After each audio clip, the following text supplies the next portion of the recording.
Saturday Night Live, starring Bobby G. Hey man, if I was like a cast member of like early 90s, late 80s Saturday Night Live, that's what Don Pardo would say. You know what I'm saying? That would be my intro. Everybody had an intro. You know what I'm saying? Remember Chris Rock?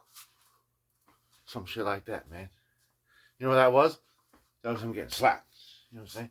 Chris Rock! I think if they said featuring Chris Rock, they didn't even say starring. What? So anyway, welcome to May, man. Hey, it might not even be the first episode of May. I'm not keeping track. But listen to me. I have a very special episode for you. You know. No, because we're friends. We're friends. We are, you know what I mean? That every, 3 or 4 months, I stash away $300 about. Now it's kind of $400 for inflation, for shipping, you know. Let's talk about price of the instrument, you know.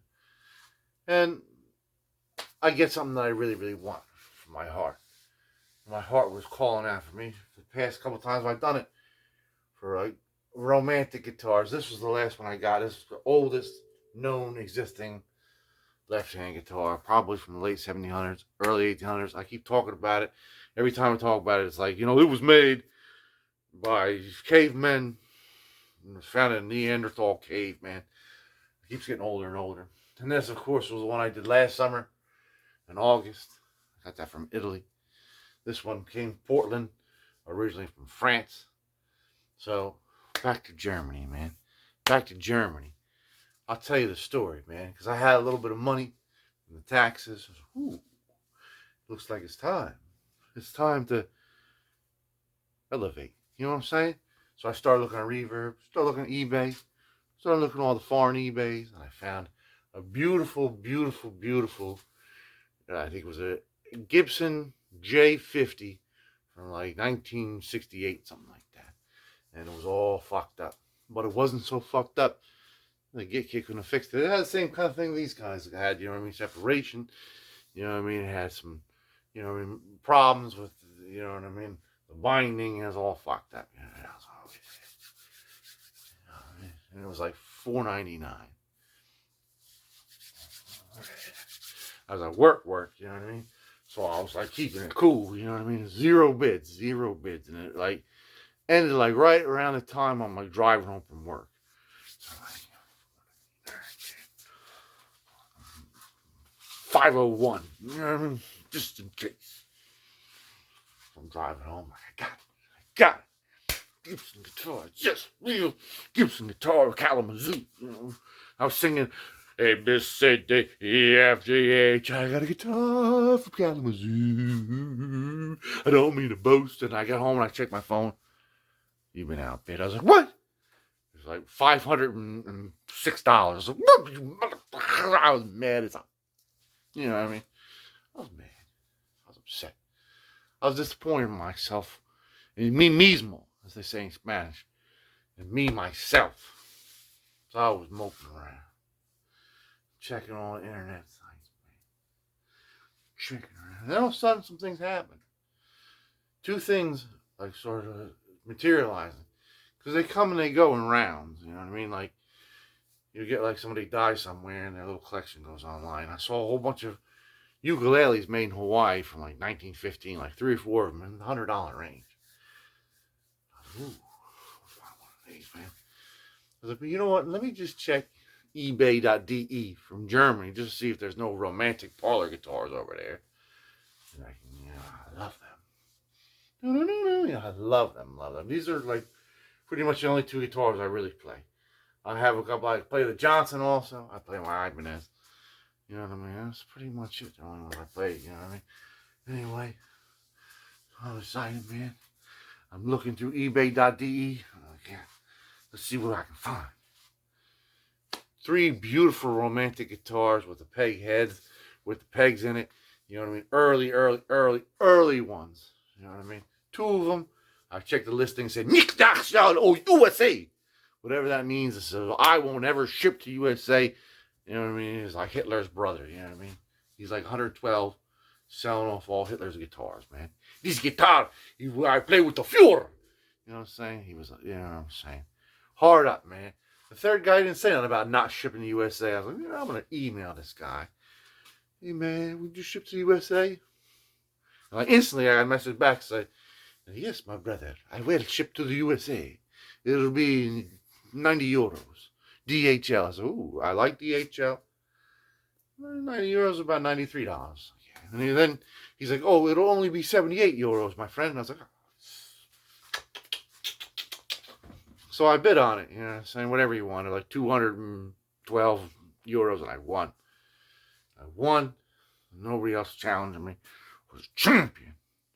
This guitar, it says, was built in 1810. I've been talking with the seller. It's beautiful. It's like kind of got like this shape to it. He says it's built in like Tyrol or in Austria, maybe in Bohemia.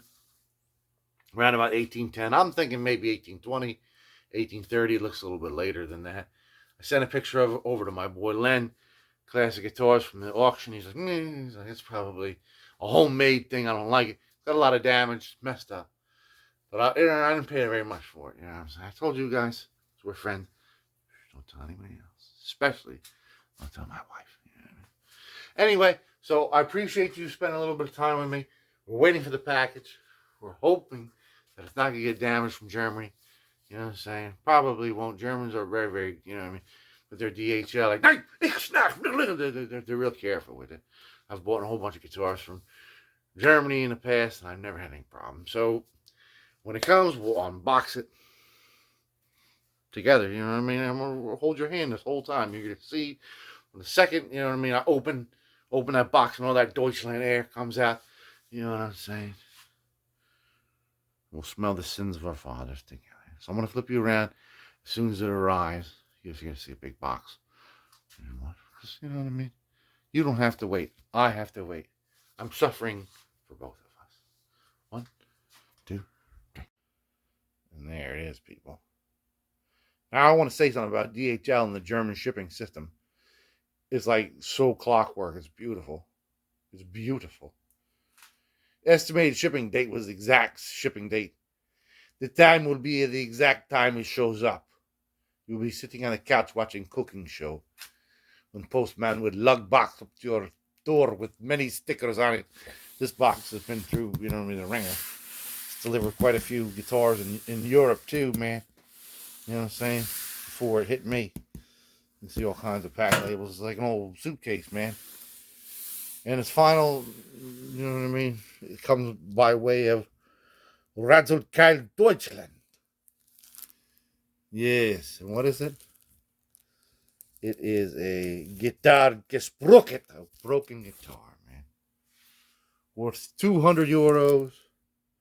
Total shipping was 77 euros, man. Just like he said, man. Everything was totally on the level with this fucking guy so far. I'm excited. I'm gonna mount this camera up to the rafters, and we're gonna open it together. Ready? Okay. Go. And here it is, folks. Here it is. The real reason I was attracted to this is it's a full-scale guitar. A full scale is 63.5 centimeters, 25 inches. This particular guitar is 64 centimeters. 64 centimeters. I don't own a guitar from the 19th century, the 1800s that is, you know what I'm saying? For you people who don't know about centuries, I don't own one that's, you know what I mean, not a parlor guitar. A parlor guitar is a short scale instrument, an instrument that is less than 63.5 centimeters. Right, this one is going to be 64, so it's a big boy. This is the same scale as the Dan Electro. They're 25-inch scale, just like this, man. Roundabout. Roundabout.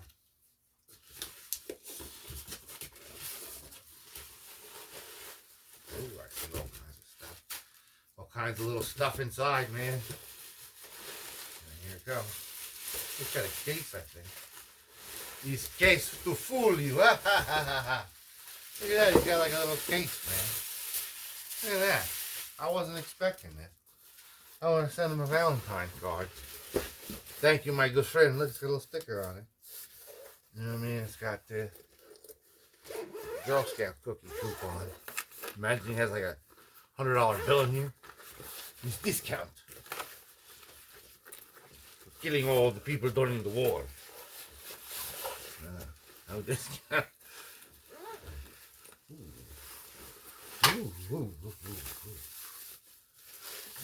Look at this. Yeah, this has got a little flight suit. He's got a nice flight suit, just like an astronaut. This guy travels in style, but not too much shit wrapped around him. Look at that. Beautiful instrument. It's gorgeous. Oh, yeah. I'm seeing what I like. A very, very old instrument. All right, I'm gonna clean up all this mess, and we'll come back in 1 second, man. 1 second. So, words can't even begin to describe how amazingly old this thing is. Like, amazingly old. I mean, it's got like 96% of its original finish. And this is like old glue. And I was like messing with it. It was like comes off too. See that? I don't even know if I want to take it off. You know what I mean? It's gonna be like a nice bright varnish. You know what I mean? Untouched for 100 years. Very, very old. Ancient. This needs to be repaired. Pulled down a little bit. Some wood shoved in there and glued the shit out of it. Other than that, pump some glue in it. Some braces on the back of it. Gotta make, you know what I mean, a little rail on this headstock. We gotta fill up some Bondo on this end here. They've cut off the sides, put on strip tuners. So we're just gonna have to shave it down, shaver, you know what I'm saying? Put two veneers on it, front and back. None of this ever happened. We could probably pop these old things out. I don't know if that glue's any good. Try to pop the original plugs out and then just plug these. You know. That's what we're planning on doing. Shaver, you know what I'm saying? And I haven't had to plug it. It's filled with Bondo, maybe. You know what I'm saying? A lot of Bondo work, man. But it's just old. You know, some old, real old glue here. I mean, you can't. Yeah. That glue was put on because this crack here was making the neck go like this. Because the neck is like not connected to the top anymore, really. It's just sort of like a free agent. That's what we gotta fix, people. Look how thin these frets are. These original frets. They're so paper thin. Only thing I really need to buy is a real thinnest piece of mandolin fret wire I can possibly get gold, you know what I mean? Just clean the shit out of this and start working on remodeling this headstock. We're gonna have to take a footprint of the front for the back here, and I got a picture of one from 1810, which is the estimated time period. Sort of dummy this out and make it as fat as it needs to be. We can probably save all these holes, original holes with the veneer and everything. So we're gonna have to work real carefully with that. It's gonna be great. I'm excited about this one, folks. It's so basic. I don't know if I want to put a little color on this. Don't really know what I'm gonna do. It's got like a metal sort of, I don't know what this is, like rock. And it's not like a nut. It's just like, I don't know what it is, man. We'll have to investigate it. You know, it's like a saddle of the stars. Back. Again, most of the finish is still there. The original finish. This you can tell, like, you know, in colonial era furniture. You know what I'm saying? It looks like the back has been removed at one point. Don't know how, you know what I mean, serious I'm going to be about trying to get this lined up perfectly on this particular instrument. It's very, very brittle feeling. It's very, very, very brittle. I don't even know. Half my plans in my head, I was like, I don't know if I want to do that now. I just want to get this thing playing again. You know what I'm saying? Stabilize it so I can jam on it. Wow. Every fret's still there. It feels like the frets are in good condition, too. All right, folks, I'll see you in the laboratory. I got to order this piece for just to investigate, just see what's going on. I'll see you then. Or then. Ah. Welcome back to the laboratory. Actually, noticed there was like a little piece of German shirt cut up in here. It's like functioning like an old silica packet, keeping it real. Now, there are two real wrangling things that have to go on with the guitar, meaning lots of work. This here, of course, we talked about that. It's a huge crack running down the side here, which is fouling everything up. And I want to cosmetically rebuild this headstock to what it looked like originally. Now, the early ones had like a flat circle around top, which I have a template for, which I'm going to use. I'm going to use the front as a template for the back. Why do we need to do the back? Well, it's been very crudely sort of whittled down to accommodate the tuners working, the strip tuners. So we got to work on these two things. Now, the first thing we're going to work on, should it be this? Well, that's like the last thing that we really have to worry about. You know what I mean? First thing, because it's going to take most of our time, is trying to get this guy back up to speed. Now, what I'm going to try to do is pop these out. I think this one's coming. If I give it a little push. See if I can get it. I'm going to push it that way. See that? Got one of them out. I'm going to try to get the other three out. Those are the original holes. Right, and then we don't want to get any glue, especially on these ones that are very close neighbors. When we fill these holes in, we're about to do that. Okay. Close shave, right? That's a close shave, folks. So let's try to pop out all these. Pop out all these guys. Yeah, see that? They're coming right out. Coming right out, people. Let's do the other two, and I'll see you there. And got all those little nubs out. Isn't that that's nubbing to laugh about. I mean, it looks good. So now we got to plug these guys, and there's some ugly, like, you know what I mean, spill out, because it was obviously drilled from the back with a primeval drill, so we're going to have to Bondo a lot of that in.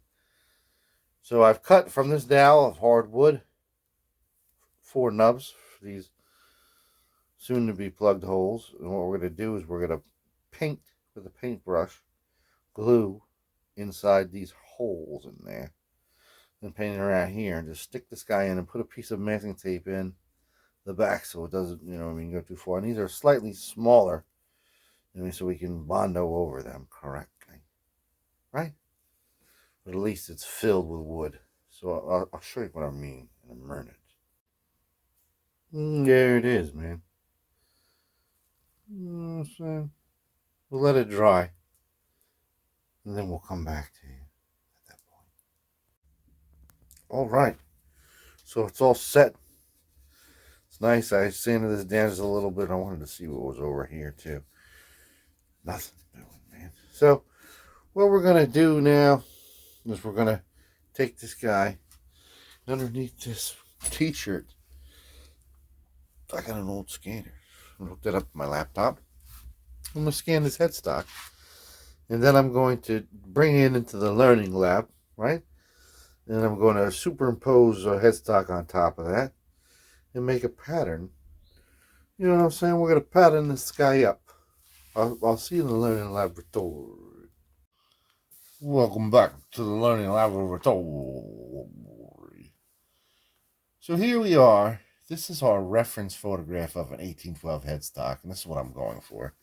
This egg-shaped headstock. That's exactly what I want, because that looks like what we had.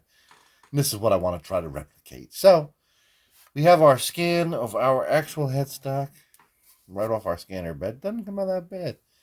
Always does a good job. Just a regular old scanner, man. Look at Bobby G, man. What's up, kid? That's my boy, man.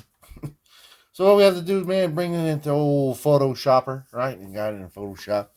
Then you just move it around a little bit and use your blending options just to see where you are. You know what I'm saying? Like, and finally you're going to line it up perfectly. You know what I'm saying? Like, that's perfect. Exactly what I want to do. And so you take the eraser tool, right? And you just, see that? Magically. And you just erase away the pain. Erase away the pain of learning about tuners. You see that? And we have a perfect thing. You know what I'm saying? We just clean up old Bobby G's little hand. You know what I'm saying? Hey, man. And we, meticulously sort of go around this a little bit. You don't have to. I mean, really, you don't have to. But, you know what I mean? Just clean up as good as you can. And then we're going to print this out, right? We know exactly where our holes are, because that's our actual headstock. we're to take a test sheet and bring it over the guitar, make sure it lines up, the holes all line up, and that's where I'm going to see you. Over at the regular laboratory with our test sheet. You know what I'm saying? Peace be with you. Always. And here it is, man. The guinea pig. The guinea pig. Now, I have it in my hand a cutout test pattern. It looks pretty damn good. I would be happy if my headstock looked like this. You know what I mean? I would be enthralled. So we line it up, and we can tell we have the little reference things to exactly where they belong, you see. And this is just for measuring. This is a pattern, a test pattern of that. And it lines up perfectly. Perfectly, even the holes and everything. That makes me happy as a pig in shite, man. Happy as a pig in shite. So I can almost see it in my mind. You know what I mean? Me walking around dressed like Robin Hood, playing this in my town. Hey, buddy, you drunk? So, now, a lot of people will either be like, all right, well, now I got to find a piece of wood that matches this wood exactly. And I started to do that, you know what I mean? I found these different slabs of wood in my workshop. Like, look, this one, oh, this one's nice and soft. And, you know, I could whittle this one down. And I see this tapers off a little bit, you know what I mean? It goes from thick to thin. And I got up my little thing like, oh, it goes from this thick. And then I was trying to scope it. Like, here's a piece right here, you know what I mean? And I was like, this could take like 3 years off my life. So why don't I just do it all with Bondo? It's not very much. You know what I mean? It's not really that much. In the back, yeah, there's a little bit more on the back. That's a different story, you know what I mean? But I don't see it being a big deal, really. Just a little bit more Bondo. It's not on any pressure points. You know what I mean? They do it on cars all the time, man. You know what I mean? It would take a lot of stress off the old geezer here, and I don't think anybody ever going to notice it, man. So let's do it, man. Let's start getting this thing ready to be veneered, man. Veneered up, my friend. Let's first we want to do a nice sand and tip on this. Get all this ancient paint off here for the most part, just on the top. Everything else in its place, everything else in its time. We might want to plug these holes actually in the back too. You know what I mean? Just to get them ready. You know what I mean? The little holes, I mean. Just to start getting our mind focused on the big picture instead of this nonsense, bullshit, small town garbage. We're not here for a small town dream. We're here for the big picture, right? So I'll see you when it's all sanded up. We're outside. We're going to Bondo these. But basically, this piece, we're going to Bondo this piece. This, we're very carefully, we're going to put the plugs back in there. And the same as this one's a little messed up, you know what I'm saying? We're going to get them, you know what I mean, like exactly right. You know what I'm saying? Perfect. I'll see you outside in the Bondo land. Bondo part 1. So there we go, man. Got it all bondoed up. Busy afternoon. Let it set till it dries. See you then. There it is, people. Haven't sanded it yet. So now we're starting to make the serious pattern. This is cardboard, cardstock. Cutting it out real carefully. I just wanted to show you it was cardstock while I was cutting it. See how it's nice thick edge there. And then we're going to actually trace it on to the veneer. So let's cut this out very, very carefully. And I'll see that. Right. It's nice and smooth. Nice and smooth. You got the right one, baby. So we have the pattern over here. These holes came out a little bit wonky because I couldn't get the hole puncher in there correctly. You know what I mean? So I'm going to figure another way to cut them out. The hole puncher got in there perfectly. For the other ones, we can actually use this as the pattern for the back too. Isn't that pretty cool, man? Anyway, this is a piece of cherry, old stock cherry. We're just going to trace it very carefully. You know what I mean? Very courteously with a pencil. Right? Cut it out very carefully with a nice sharp pair. Skizzlers, man. That platinum tips, man. Platinum types, man. We wish our best to all of us involved. See you in a minute. Traces of love long ago. Right? Ready, man. Wish me luck. Tracy, you are a boy. Blah, blah, blah, blah. See you in a minute. All right, so we got it. A couple cracks in the veneer are okay. I got a couple in there trying to drill those holes out. But it's okay, you know what I mean, as long as it's tight. So now we're going to paint this with wood glue, and the other side with wood glue, and we're going to put it on there and we're going to clamp it real tight. I have a little roller, I'm going to roll it out too. So I'll see you in a second. Hopefully we got it sitting on there correct. You know what I'm saying? We'll let this clamp for, I don't know, 3-4 hours. Come back, unclamp it, see where we are. Alright, so it's somewhat dried. We took the clamps off. We now have it clamped to a piece of board, and I have a bunch of cardboard going around the sides to sort of just give the slight curl back, you know what I mean? So it's sort of like, let me curl back a little bit. So we're going to take this outside, and we're going to just put the first level of Bondo. First little level of Bondo behind there, just sort of backing it. Right? I'll see you when that's done. Right? Now, I usually don't Bondo at night. But when I do it in the garage. The door open. So we're going to let this set. This is just to keep the shape of the front. And we'll worry about the other part after this is all dried up. And I'll see you then. Or then. Peace be with you. It's all hardened up. We pulled off the wax paper. Came right off. Took a couple, you know what I mean, files and just sort of filed it back a little tiny bit. One of these cracked, one of these wings. A little bit, see that one? Cracked a little bit. No big deal though. Still got the right shape. So now what we're going to do, we're just going to sand this off here. We already plugged these holes. Don't really see any need for any more Bondo back here. Let's just sand this off and make it real smooth. Because we're going to put another veneer on here, and I'll see you then. Alright, so one other thing that we did, we took a rat tail file, and we just drilled these out to the right size. You know what I'm saying? We just did the right thing. And then, of course, we sanded the back here. It's all sanded. We got a little pattern together for the back. We cut out the back. Right, so let's attach the back. Let's put some glue. This mess on top of my back. And it's right perfect there where we'll have the sand line. This one we have to be real careful not to break the sides and to line it up perfectly. To line it up perfectly. Luckily that hole puncher went through. I'll see when that's all clamped. We're going to just do like torque clamps on this guy, right? Right. We'll let that set for a little while, shall we? Or shan't we not? Give us some time, Barnaby. Give us some time. See you soon. And there we are. Unclamped. Looks good. Feels good. We filled all those little holes in previously with little toothpicks, so it feels like it's alright. Not too much wonkiness that I feel. It's good. So now, we're going to go outside. We're going to mix up a big batch of Bondo. It's a beautiful sunny day. We're just going to smear it into these deficits here. We're just going to smear it in there, man. I got some tongue depressors, the big kind, with heads cut off. Use as straight up. Just get in there, varmint. Get in there, you know. Do it on both sides. Big batch of Bondo. Let's try to do it quick. And then we'll wait for that to dry, and then keep, you know, doing secondary batches of Bondo until we're, you know, totally where we should be. All right. So I'll see you outside after we smear this Bondo in there. And that's how it's done.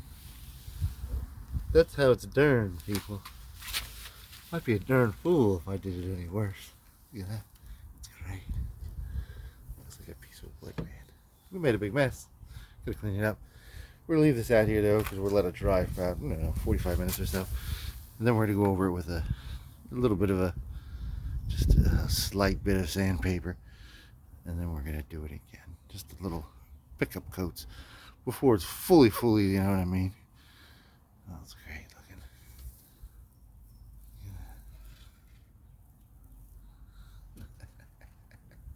It feels like wood too. No mess either. We didn't tape anything off. Good job, man. So I'm going to do a secondary Bondoing. I'll show you right before we do that, after we sanded it out, after it's totally dry. don't need too much Bondo on me, man. It's still a little bit wet. See you in a second. Alright. So we're out here, sitting outside for a while.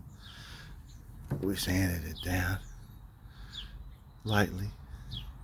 Looks great. I mean, I just paint it now with finishing primer, and I'll probably forget about it, all this after 2 or 3 coats.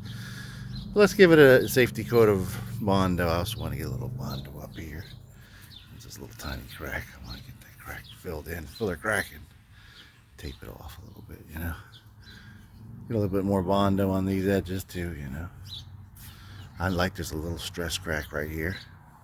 That's going to paint up real well. It's going to give it some age. It's all coming together, Watson. See if there were Bondoed it for the last time. Yes, the Bondo mess is there in its glory, but it's worth it. We have a great job. Everything looks to be perfect in every way, shape and form.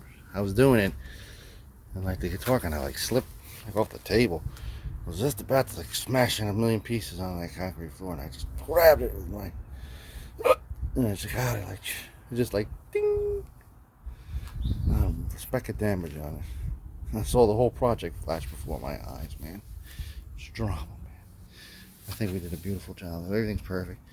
We might have to do a couple little touch-ups. But let's just clean this mess up, man. Clean it up.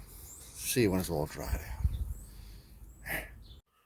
Alright, so we're back inside. It's nice and dry. It's hard. Looks great. Looks fabulous. So let's start sanding seriously now for keeps. Let's even this fucking thing out. It's a little bit lopsided here and there. Let's even it out, steven it out. Get rid of like this panty line back here. I want to sort of diminish. Right here, I want to just swoop that down. So I'll come back to when it's a little bit more frank. A little bit more frank. See you in a moment. There we go, man. It's all sanded up, man. Sanded. Fireworks are held over our Eden tonight. It's like Gump Springsteen, man. So you're going to want to make sure that these holes are drilled out large enough for the pegs. You don't want to have to do that after it. I actually messed this one up, and I messed one up on the back. I'm not going to show you. Oh, I want to show you right now. Feels good. I got a nice round over going there. Just double Stevie Wonder in it, you know, making sure everything seems copacetic. So we're going to coat the whole thing, put it in a big, you know what I mean, garbage bag. We're going to tape it up to here. You know what I mean? We're going to put a little piece of tape a little bit further for the filer primer, right? And then once it looks all premed up, man, we'll give it a nice, you know what I'm saying, a little sanding. Wet sanding a little bit this time. We're not going to put anything in the holes. Just lead them. Just lead them, man. Just lead them. Then we'll pull the tape back a little bit and we'll do the lacquer, right? Exciting times for all. I'll see you on the first coat of primer. Yes, beautiful. The front looks great. That's one thick coat of filer primer, man. That Rust-Oleum is great filler primer. The best. The back's a little wonkier. There's a couple little places up here where like the drips and drabs. A little place down there where it's a little uneven. But we're going to wet sand it. You know, 600-800. Kind of get the weird wonk out. Just a little bit of weird wonk. Then go outside and give it one last filler primer. Right? So let's wet sand it right now. And I'll see you outside. Right. Yes. We got all the wonky parts sanded off. Got it like in like nice cool spring sunlight, you know what I'm saying? A little breezy. It's time for the final coat down, man. Final moments. I'll see you. We're gonna do the back first. Then we're gonna flip it around. We're gonna do the front. Little flybys, nothing crazy this time. Do the sides right when we're done with the back. I'll see you when we're done. There it is. Nice and primered. Let's let this dry out here in the nice hot sun for a little while. Right? Then we'll bring it downstairs, sand it off again. Pull back these little jump tapes. that down. And I'll see you out here when we're about to lacquer it out. Right? Lacquer. See you in a minute. That's nice, man. It's all shined up. 2 coats looks like, something that's been painted many, many times. That's what we're looking for, right? Something that's been coated many, many times with paint. Now, I mean, if I went 3 or 4 more coats, filler primer, you know what I'm saying? Then I can make it look like a bar ivory soap after it's been used like 4 or 5 times. Nice little breeze kicking up here. So we're gonna do it back first. We have the tape pulled back to the original line, because there was a line there from the original line. We've already been worked on before, right? So let's do it up. Put some black lacquer.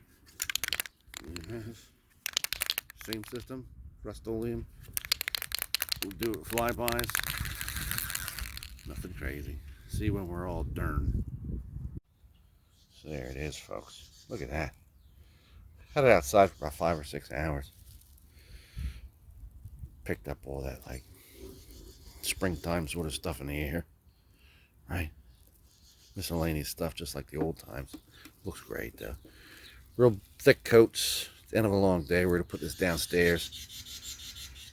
I'm not gonna touch for about a week. Lacquer, you want to be slacker. Essentially, at the end, I'm just gonna, rub it down with some steel wool.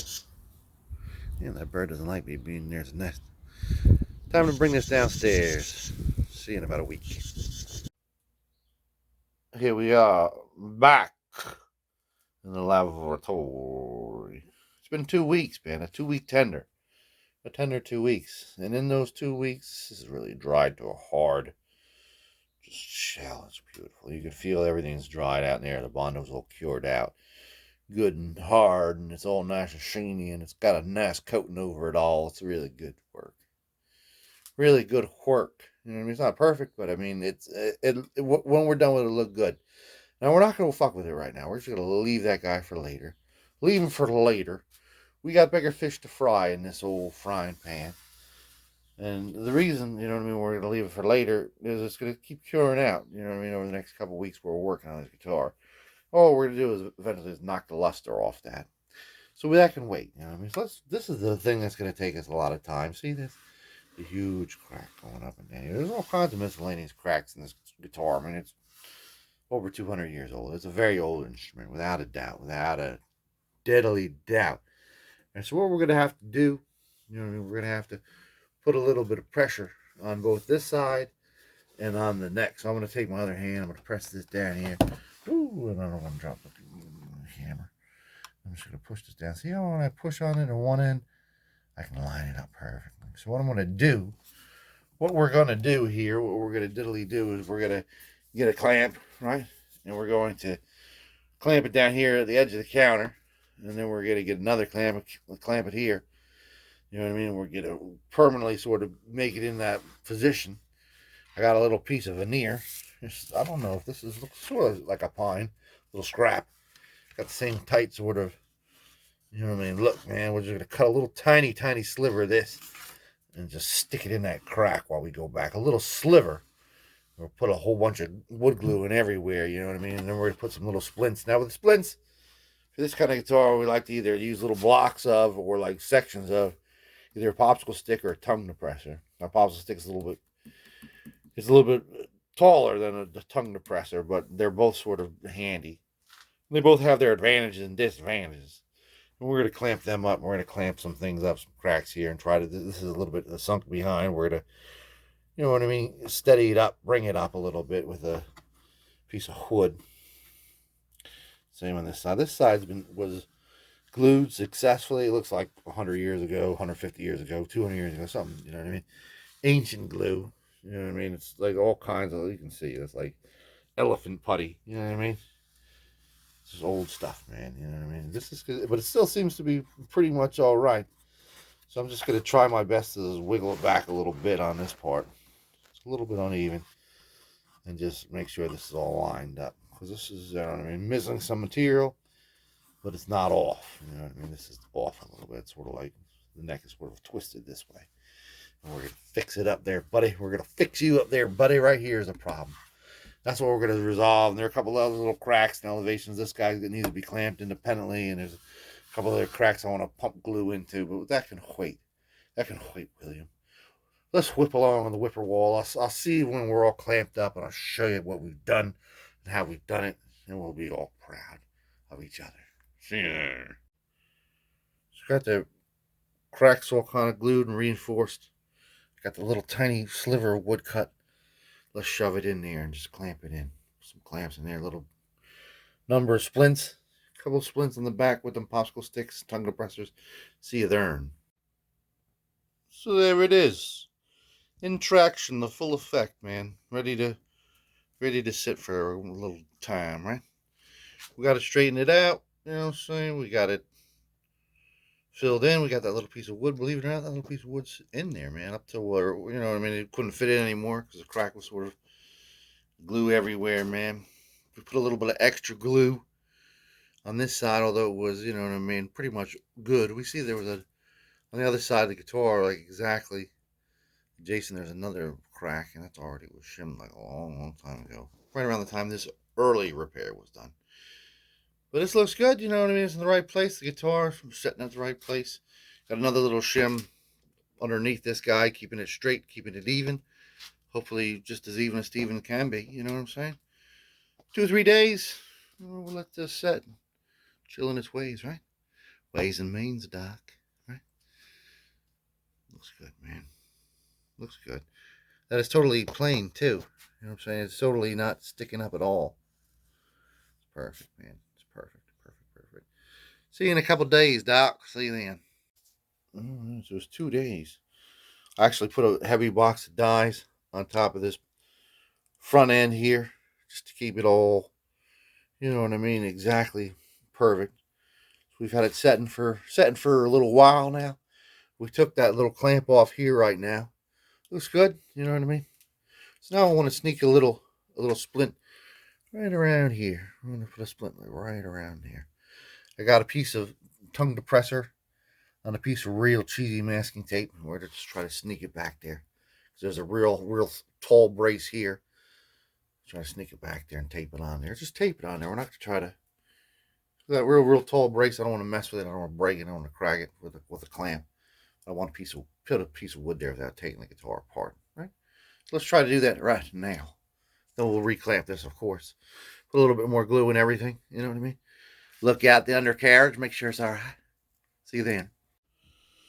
So this is like day 3.999. You know what I mean? We're at point, like say 9.8. We're close to 4 days. And that's as long as you would really want it clamped. You know, already I see like the wood starting to separate here and go in a little bit. We don't want that. You know what I'm saying? So we're going to take the tension off, unclamp it. Hopefully this isn't going to go back like this, but it's been clamped a very long time. The glue is definitely dry by now. We put a lot of glue in there. So I'll see when we're unclamped, and we'll move on the process. All right, so we're unclamped. Looks great. It didn't snap back. Now when you handle it, it feels like an instrument. It not feels like. Got a lot of cracks though here. You know what I mean? So let's just pump a shitload of glue. It's pretty much all straight now. You know, just as much glue as we can into this guitar. Just keep doing it like 4 or 5 times until it's solid. Then we'll move to the sides and we'll see if there's anything on the back. Right? I know there's some stuff on the sides. We're not going to really clamp too much more. I mean, this old girl's just kind of fucked up. Let's just smother it with glue right now. Smothered. Right? See you in a little bit. Alright, so we spent the last week just putting glue into the cracks on the top of the guitar. So now let's spend a day or two filling these guys in. Now you want to give it at least, like, you know what I mean, 10 hours between put glue, because you don't want to pull up, you know what I mean, any glue that you just put down. You want to wait till it's totally dry. So some nasty cracks right here, around that area. Let's start filling them in, right? And then we'll do the back. I'll see you then. So it's been like 3 days just gluing the top, and then I did the side for about a day and a half. There's just so much glue in this guitar, you know, everything's copacetic. I got to clamp it down a little bit. Then I redid all the, binding and, what I mean, wood inlay there. The marquetry, as it should be called. This guitar has been fucked up, man. You know what I'm saying? Fucked up. But you see some of the things this was the biggest crack on the top. And just by the sheer amount of glue, it's actually come back together again. And the inner wood, which wasn't so shriveled up, has actually, expanded to the point of it joined back up together with the band. Like completely. You know what I mean? So that's, this Gorilla Glue really does a great job with that. You see this old repair here, and definitely from the, mid-19th century sometime. You know what I'm saying? It actually, the glue line was over here when there's that big crack, but we put so much glue in here when we put that little tiny piece of wood in there that the glue actually came back together and's gone over, sealed over that little piece of wood. And this is old glue from like the 19th century. Actually, I have a bottle in the other room. I'll show it to you in a little bit of probably what kind of glue they used back in the day, man. Back in the day. So here we are, man. You know what I'm saying? We got a lot of glue in the front. So let's talk about the back, man. Because the back is kind of special in a way that it's got a lot of original finish left. You know what I'm saying? Original finish on there, man. We like that. We can see right in here. This part right here, like this little size section here is like in great condition. And the rest of it's kind of fucked up, man. But there's a lot of it left, you know what I mean? But there's an issue right here where there's a big crack. See that crack? And there's an even bigger crack over here. And the issue on top of that is somebody, over the past couple 150 years, has smeared some kind of glue or something all over that area where that one is and where that one is. To try to seal these guys off. It's left a lot of glue residue around this particular piece, man. Just saying, on top of this beautiful original finish, we don't want to fuck with that finish, man. So what we want to do, man, is we want to introduce our two old friends, man. Two old friends from back in the day, man. First, we have Mr. Rubing, right? Mr. Rubing and Mr. Polishing, man. This is 77% kielbasa grease, man. It's concentrated, man. It's only the finest ones, man. This ain't no Stop and Shop special. You know what I'm saying? This is like, real deal Holyfield imported from Polandia. And this is, just made by some rube out in the Rubing factory, man. Rubik's Cubes are also made by the same company. The thing with these two particular individuals, man, is they get in the cracks, man. They condemn the crack, man. The crack has to be condemned after these guys have made their appearance. So what we want to do is we want to take some real weak ass masking tape. We cut real thin strips of it and just cover these cracks up. And then we'll rube it out. And then we'll polish it out. In that order. Once we start getting most of it off, and getting down to the original finish, then we go into Polandia. You know what I'm saying? We don't care if there's like a little tiny space around here. And this part we're going to glue in such a way where how this wood is actually raised up above this wood right here. We're going to have to clamp this down a little bit. That comes in time. I don't want to confuse you because I know that the internet is confusing. I'm not a confusing kind of guy. So let's do that. Let's put that little sliver of the maxing tape on there and I'll come right back at you and show it to you. All right. And you're going to take the masking tape and put it on your greasy forehead. Greasy forehead is how we do in the old country. So, we got it all taped off, man. See that muscle snap on there? It's definitely on top of the finish. You can feel it. You feel it in your bone. So, I got the Rubin compound open. You want to see what it looks like? I'll show it to you. Mine fell on the floor, man. It got dismembered. You want to see it? I know you like that kind of stuff. You want to see it? I don't know if I showed it to you. I'll show it to you before. You see it? I saw it real quickly. That's even quicker. I'll show it to you. Kind of gory now. All right. Look at it. It fell on the floor. Anyway, it's still good. Hey, man. It's not the size of the vessel. It's most of the ocean. You know what I'm saying? I'm gonna show you after it's all been rubed up, man. I'm gonna rub one out real quick, and I'll come back at you. So now we rubed this one up, man. We got most of it off. We can kind of see like the original finish through it now. And this one we got almost all of it off. You know what I'm saying? Actually, the glue got hot again. It feels a little sticky in places. It feels like, you know what I mean? After rubbing it, and for like 125, 140 years, whatever it is, and it's sticky again. It's like activated it. But we got most of it off. I don't want to go through the finish. This rubbing compound can be a little bit hard on these old finishes. So let's put some polishing compound on here, man. Take off the rest of it. You know what I mean? It's a little finer grade. You want to see this one? Yeah, I'll show it to you. You know what I'm saying? This was an accident also. But you've seen gore already today. It wasn't as bad. See that? You expect that type of fall. Anyway, nothing to see here, folks. Back it up. I'll show you when we're all polished out. You know what I'm saying? You know what I'm saying? I'm saying it. Right. Alright. So, I spent like all night last night getting that shit off. Finally got it all off without destroying the original French polish on there, man. It was taking a lot of effort, man. A lot of effort. This is an old kind of glue here, man. It's probably from the mid 19th century. You know, leather, cement. You can see in there. I mean, this is like old school stuff.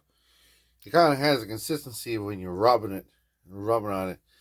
It's like stays hard, you know what I mean, and it won't really come off until you like perforate it, you know what I mean, and you get some fluid underneath it, and then it will like crumble away, kind of like a little bit like rubber cement. But after you work on it and heat it up, you know what I mean. It just took forever and ever and ever and ever. And you can't use any kind of like strong solvents like alcohol because you'll ruin the shit. So now we have this little crack here, man. It's uneven. This has to be pushed down. You see. I mean, this is already set. This is still, I mean, we could re-crack this and try to, but I believe there's a little splint underneath there, so we'd have to, you know what I mean, push the splint in. We don't want to do that, man. It's all right. I mean, it's a little bit raised, but it's still sealed. We'll put more glue on it, you know, double seal. This is not sealed at all. You know what I mean? It's too hard to get it over in that corner to get good little cleats in, you know, so we're going to have to just push this down here. Push it down here. 2 clamps, lots of glue. See you in the morning. I'll see you when we're clamped. Clamper. Alright, so we got a lot of glue in that crack, which is a standalone. And this guy, we got the clamp on the inside, 2 on the outside. A lot of glue in there. You know what I mean? Several different pumps. About 3 popsicle sticks wrapped in a piece of wax paper. Looks like we're alright. We cleaned it up pretty nice. We'll see what happens, man. We'll let it set for, I don't know, half a day, something like that. This guitar of mine, so much time in the vise, and finally trying to go straight. I pray for its soul. Alright, so about 3 hours in, we pulled off the quick grips real quick. And we put more glue in there. An hour later, you know what I mean? We put a little bit more. We put a little bit more an hour later. And we let it set for about 4 or 5 hours. At the end of the day, we're going to take this big U-clamp off, clean up the glue a little tiny bit. Then we're going to just keep filling this up with glue and look around the side, look around the front. Any areas that still need to be glued. You know what I'm saying? I'll see you after that task has been completed and we're totally glued out. So we put like glue in every nook and cranny of this thing for like 2 days. Yeah, man, glue here, glue there, flip it around, turn it on its side. Everything we could find. I had a kind of little space we like fill it in with like this Gorilla Glue, which is incredible. So let it set for about 5 days now, 6 days since the last time we put any glue on it. At least a week since we put serious glue onto it. Maybe even 2 weeks since we started gluing it and, you know, reshaping the body form. And what we want to do now is we want to clean up the excess glue. Because there's a difference between the glue sort of, you know what I mean, setting, drying, and the glue curing, you know. we want to get all that excess off the body and let that finish shine through. Just with water. So I dumped this out and I put brand new warm water in there. Nice clean cloth. We got a nice thick t-shirt material, old ass rag. You know what I mean? Many times I've seen this kind of action before. So we're gonna wring all the water out of there as much as we can and just sort of apply it like real quickly. You know what I mean? And then dry it off. We got the hair dryer over here just in case it gets out of hand. We don't want to keep water on this million-year-old instruments too long, right? I've said too much to see when we're all watered out, waterman. Yeah, man. Buffed up with water. This guy still got the original finish on all sides, man. Look at that. Original finish on the top. Sides, right? Back. Look at the back. Looks beautiful now. Yeah, cracks all sealed up tight. It's great, man. Solid instrument now. Original finish on the front is incredible, though. Usually these get stripped off, as you know. You see a little bit of streaks here. When I first got it, it had all this glue. I guess that guy put that ancient epoxy all over the front. And this whatever oil was in that epoxy. The epoxy had been on there when I first got it, but it was pretty much neutralized by whatever's in this guy. Whatever's in there, man. You can see the original finish just pop right through there. When I first got it, it was like you could see this stuff was like glopped on there. You know? It's all gone now. You just see that. Beautiful, man. Gorgeous, man. So we're gonna let it dry for a little spell, man. I just sort of buffed it up with water, and I'm not saying I reactivated the glue too much, but I don't want it. I want it to dry again. So I'll see you tomorrow morning. You know what I'm saying? We'll take it moment by moment. We don't want to mess it up. We've come so far. See you in a minute. Alright, so we're all dried out. It's the next day. Now, I toyed with putting a little bit of Bondo on this old girl to sort of fill in this little blank here. A little deficit of wood. Maybe make this little, you know what I mean, joint a little cleaner. And I was thinking, I don't really want to do a Bondo thing. Then I remembered this piece right here. See that? This little nub right here is kind of broke off.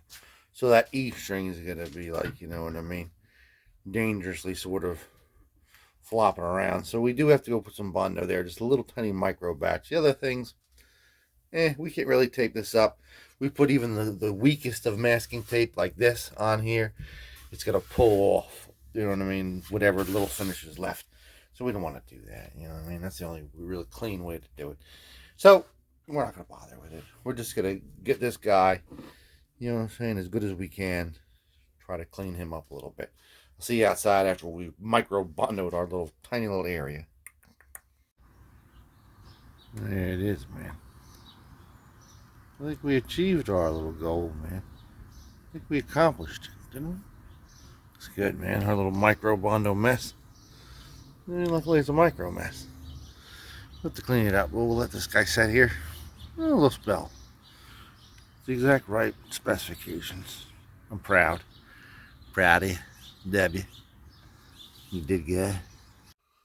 Alright, so it's pretty much dry. We'll let it harden a little longer. So now we're going to do something we don't really want to do. We have to do it anyway. So it has to be done, right? We got to get these holes, you know, ready for these guys. Now, I got a whole bunch of these from Dove Music.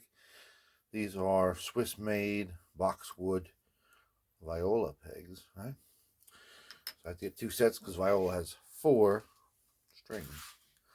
I have this reamer. There's a graduated reamer. It's a very smooth one. It's not very, you know what I mean. You can tell this guy's from 150 years ago. It's ancient. We're going to try to gently, without ruining any veneers. Please don't do it. Get these, you know what I mean, holes completely ready for this guy.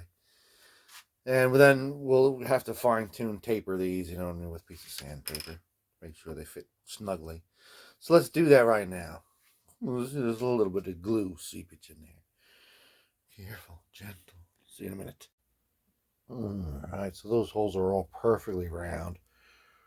You know what I'm saying? Perfectly graduated. If you ever see old tools like this with this hand sort of made, you know what I'm saying, traction, you want to wear one of these gloves, man, you're going to fuck yourself up. Yeah, I mean, pretty good though. It does a great job. You know what I'm saying? Using the same old technology.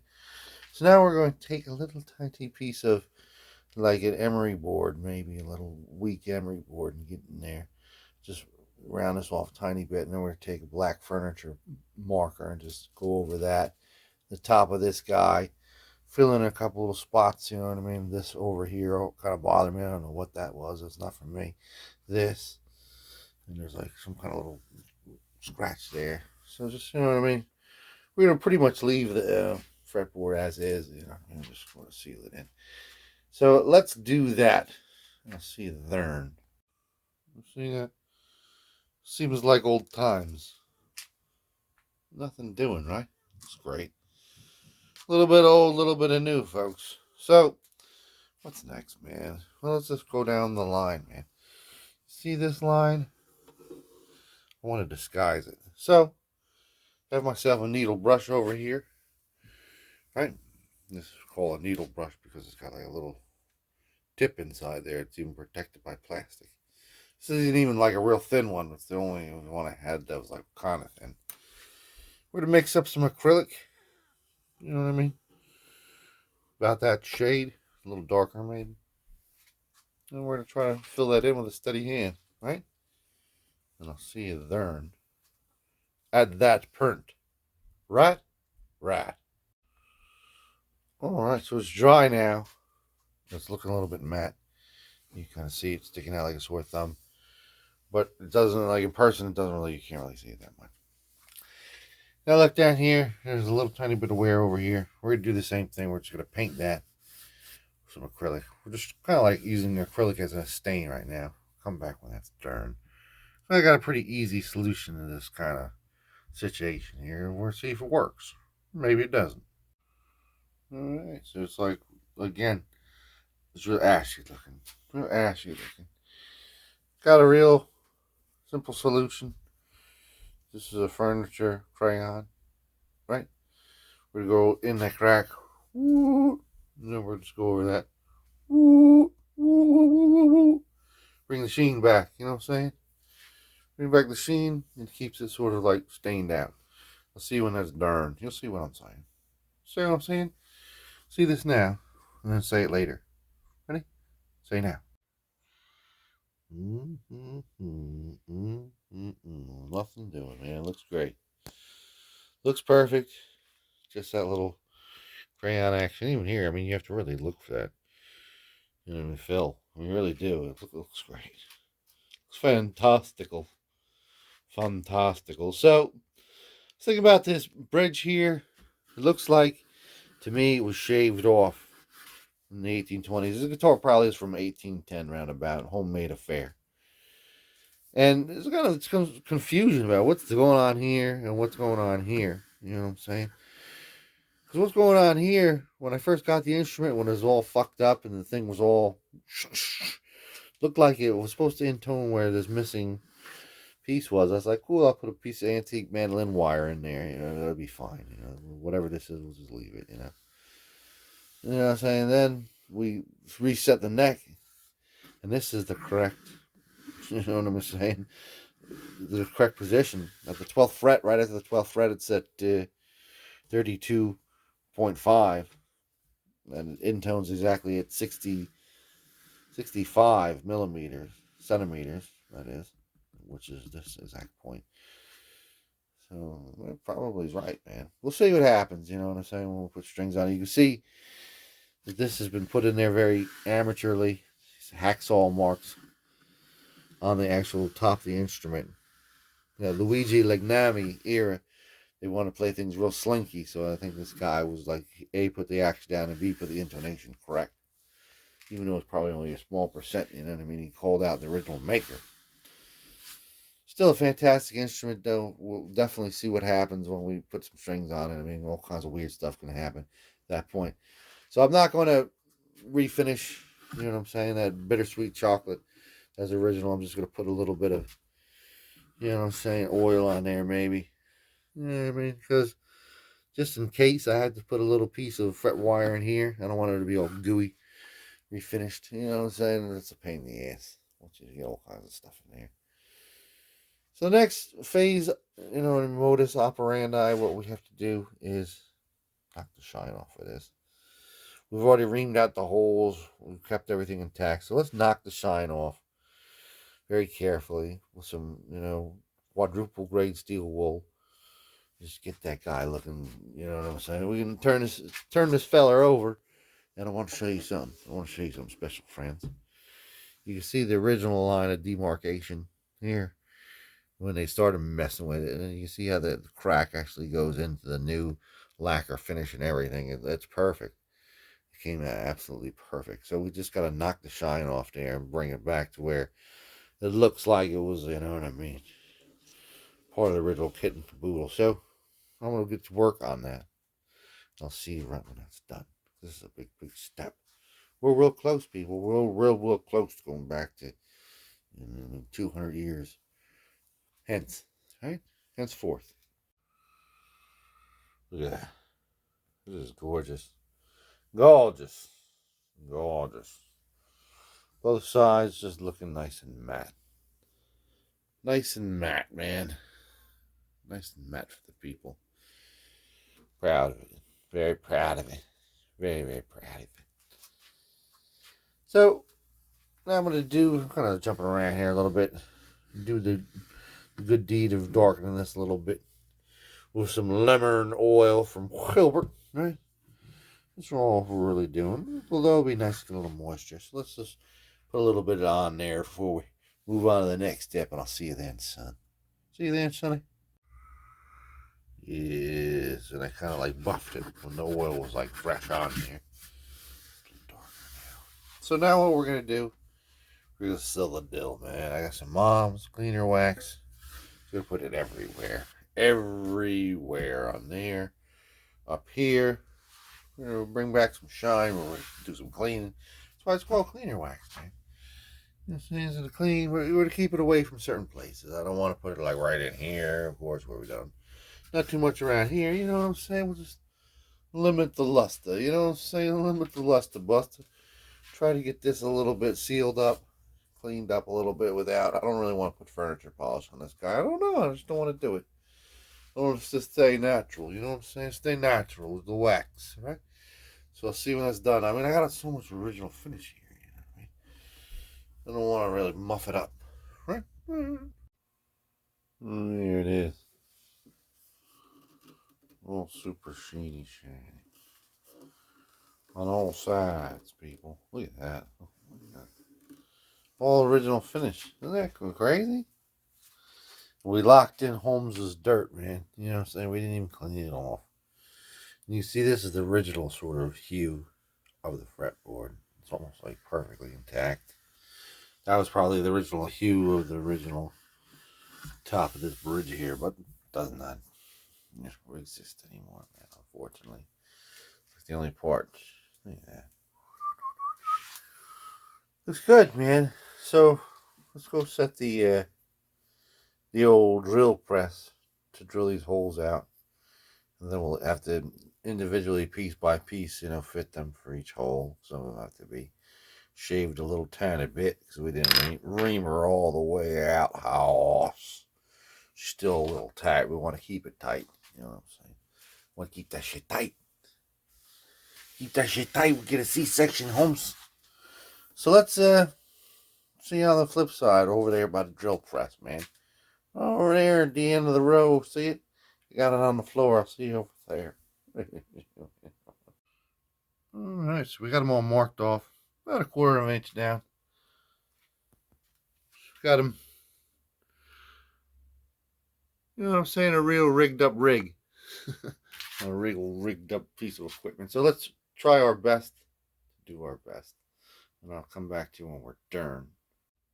For better or for worse. You know what I'm saying? At least we're not in a hearse.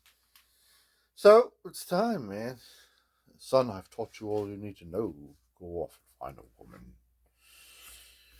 We're ready. I don't think there's anything else I can really do to this to make it better. You know what I'm saying? I think about scrubbing off all this guy's grease. But I can do that at any time. You know what I mean? I can never leave it on there forever, right? This dude obviously played the shit out of this. It looks like it's a one-owner deal. You know what I'm saying? I think he built it in like 1810. Played it like, I don't know, 1870. Something like that. My guess. Right? 60 years time. Old man, 80 years old. Kicks the kick it, right? So, here we go, man. Let's put it together. I got these. These are bone and bronze and shell inlay from China, I think. There's some on AliExpress from India. All sleeves are there now. The Chinaman is no longer a slave to anybody. You know what I'm saying? Untouchables, man. This is, of course, the string I'm down with now. These are French strings, supposedly. Made in France.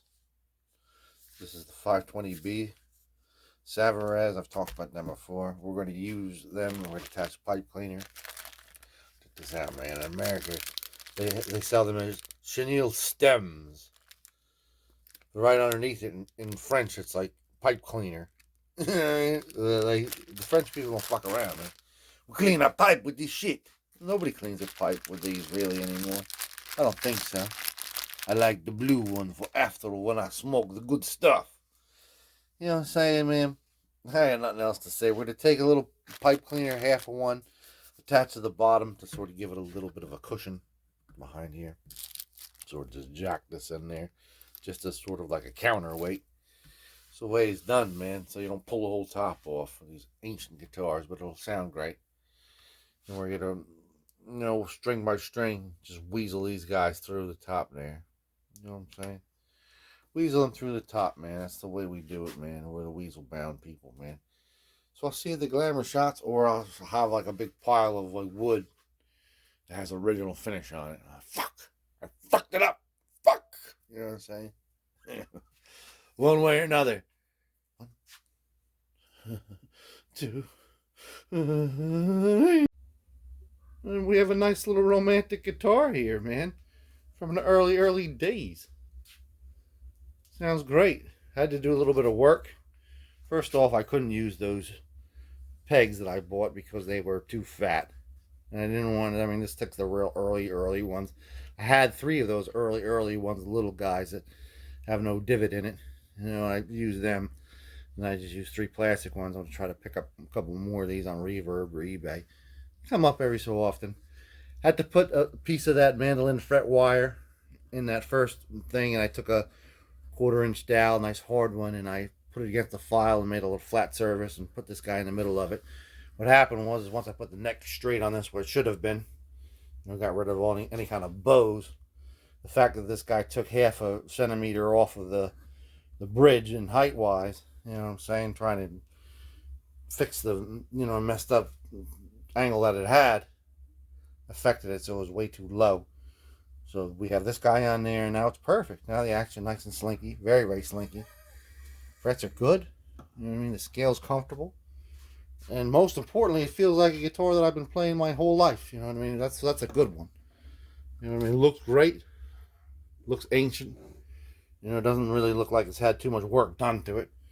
And really, other than like a new sort of, you know what I mean, headstock wings, it hasn't had too much done. It's pretty much original. Keep talking down to the finish. It's rare to find a guitar that has the original finish on the front from this era.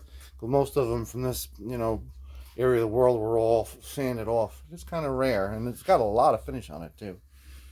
So it's cool, man. I like it. I like it a lot. And the sound is really nice. It's quiet.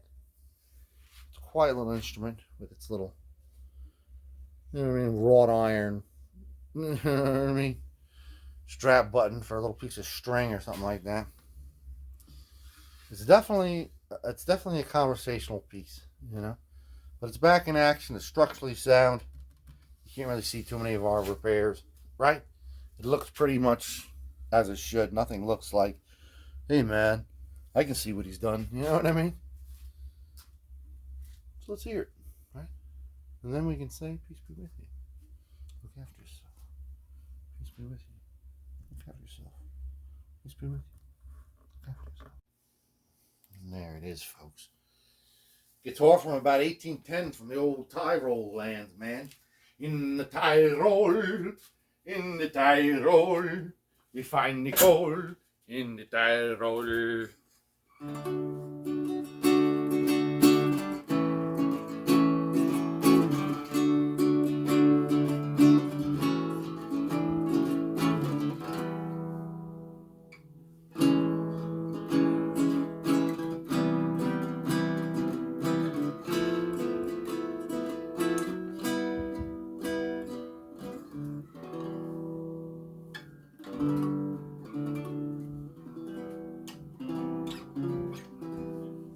Nice little guitar, man. Sweet, got a sweet spot. So I always try to think of a song that's never been played before on an instrument when I get it's really, really old. We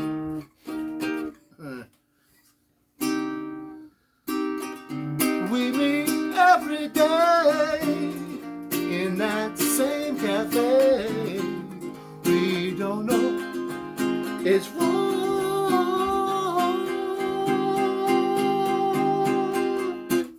Mrs. Jones got a thing going on.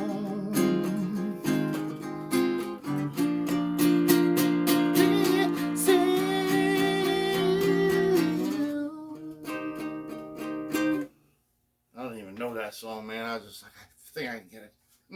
I love you guys, man. I love that song.